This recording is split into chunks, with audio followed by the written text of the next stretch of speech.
my dear friends, how are you? I hope you all are fine. Welcome to my YouTube channel that is Easy Learning with Munish Kumar. बहुत time बाद हम मिले। आज हम एक नया topic biology का एक न्यू टॉपिक के साथ जो है आए हैं।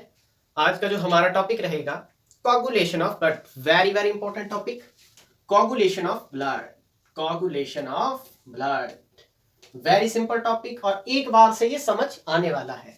कोगुलेशन ऑफ ब्लड होता क्या है? बेसिकली कोगुलेशन ऑफ ब्लड का मतलब है खून का, रक्त का जम जाना। Is it clear? ये तो नॉर्मली सबको पता होता है। देखो बेसिकली होता क्या है, जब हमारी किसी बॉडी के टिश्यू पर चोट लगती है, मान लीजिए यहाँ चोट लगी, खून बहेगा, बट थोड़े टाइम बाद क्या होगा, वो खून खुद ही रुक जाता है। खून तो रुक गया और कुछ टाइम के बाद यहां पर एक ब्राउनिश कलर का थ्रेडिश लाइक सब्सटेंस फॉर्म हो जाता है जिसको क्लॉट बोला जाता है। आखिर वो बनता कैसे है, तो उस प्रोसेस को आज हम समझ रहे हैं। ठीक है, देखिए बहुत इजी है, बट बस एक बार समझ आ गया तो सेट हो जाएगा। ठीक है, फॉर एग्जांपल ये ह्यूमन का हाथ है, ये ह्यूमन हैंड है। Is it clear? यहां पर चोट लग गई, मान लीजिए यहां पर चोट लग गई, ये क्या हुआ? Injured tissue. इंजर्ड टिश्यू मतलब यहां पर इंजरी हो गई, चोट लग गई। क्लियर? अब ये जो इंजर्ड टिश्यू होगा ये रिलीज करेगा, इट रिलीजेस थ्रोम्बोप्लास्टिन। एक सब्सटेंस है जिसको थ्रोम्बोप्लास्टिन बोला जाता है, वो इस इंजर्ड टिश्यू के द्वारा रिलीज किया जाएगा। मतलब ये जो इंजर्ड टिश्यू है वो रिलीज करेगा थ्रोम्बोप्लास्टिन को। जैसे इंजरी हुई ना, वैसे ही यहां पर प्लेटलेट्स का अकोमुलेशन स्टार्ट हो जाएगा। प्लेटलेट्स का अकोमुलेशन, प्लेटलेट्स इकट्ठे होना शुरू हो जाएंगे। आपको पता है प्लेटलेट जो है बेसिकली आरबीसी का कंपोनेंट है, ठीक है ना, ब्लड कॉर्पस्कुलस का थर्ड पार्ट है ये बेसिकली प्लेटलेट्स। ठीक है ना, जो रिस्पॉन्सिबल होता है आपका क्लॉट फॉर्मेशन के लिए, ब्लड को जमाने का काम करता है प्लेटलेट्स। तो यहां पर जैसे ही चोट लगी वहां पर प्लेटलेट्स इकट्ठे होने शुरू हो जाएंगे। अब ये इकट्ठे हुए प्लेटलेट्स, ये प्लेटलेट्स भी क्या करेंगे? थ्रोम्बोप्लास्टिन रिलीज करेंगे। Platelets, these platelets also release thromboplastin.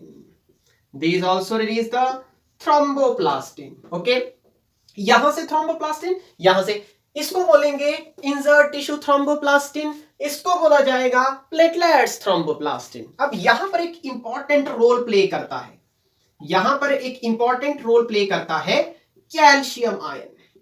ये जो कैल्शियम आयन है ये क्या करेगा? इनके साथ कंबाइन करके, दोनों थ्रोम्बोप्लास्टिन के साथ कंबाइन करके एक एंजाइम को एक्टिवेट करता है। Very very important, this is very important. अगर ये नहीं होगा तो ब्लड क्लॉट ही नहीं हो पाएगा।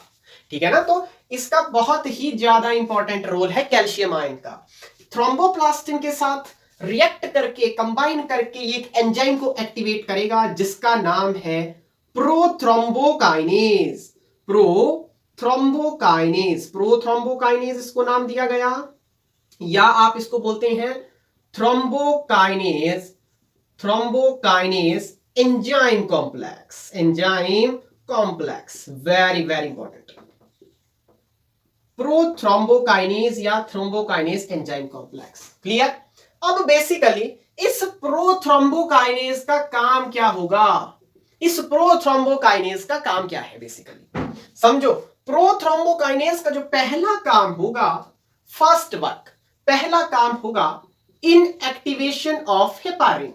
इनएक्टिवेशन ऑफ हेपारिन, हेपारिन पहले से प्रेजेंट होता है, अब बेसिकली जरूरत क्या पड़ी हेपारिन को इनएक्टिवेट करने की? Because heparin is the anticoagulant. This is a anticoagulant. अरे भाई, अगर हेपारिन प्रेजेंट रहेगा तो ये ब्लड को क्लॉट ही फॉर्म नहीं, ब्लड की कोआगुलेशन नहीं होने देगा, ब्लड को जमने नहीं देगा। तो इस एंजाइम का काम होगा इस हेपारिन को सबसे पहले इनएक्टिवेट कर देना, खत्म कर देना, इसको डिप्रेस कर देना।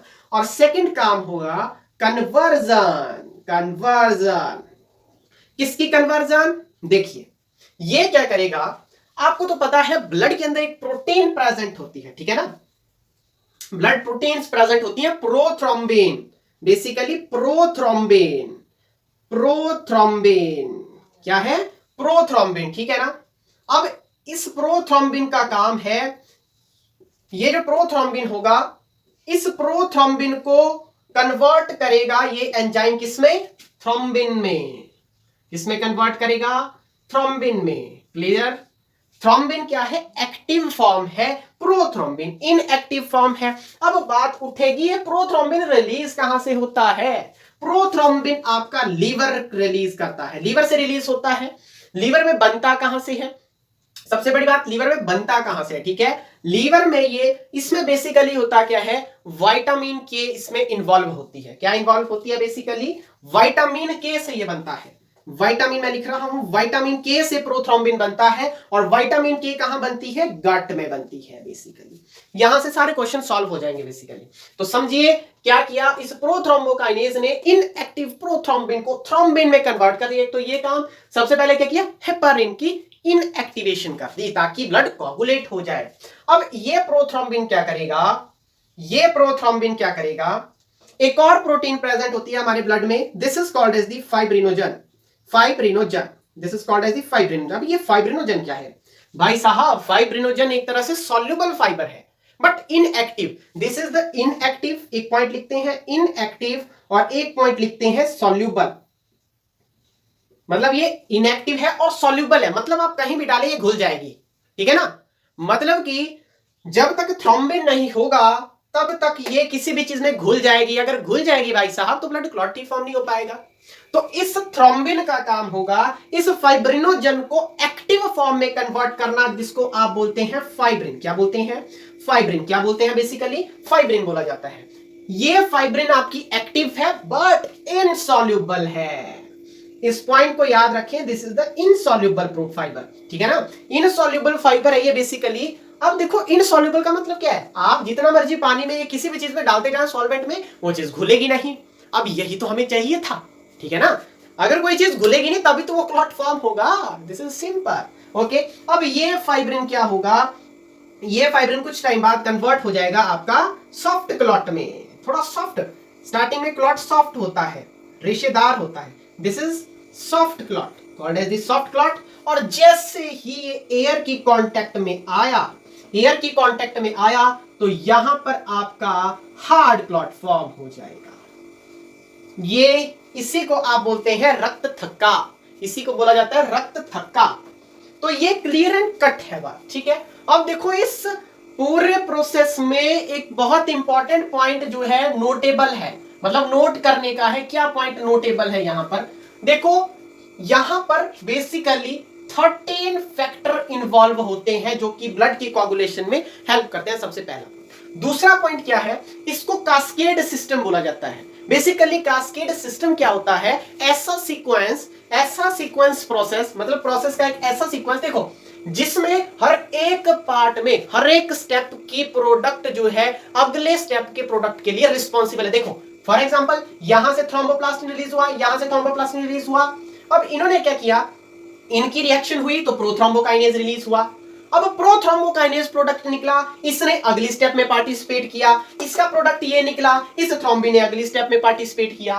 मतलब हर एक स्टेप का प्रोडक्ट अगली स्टेप के लिए रिस्पॉन्सिबल होगा।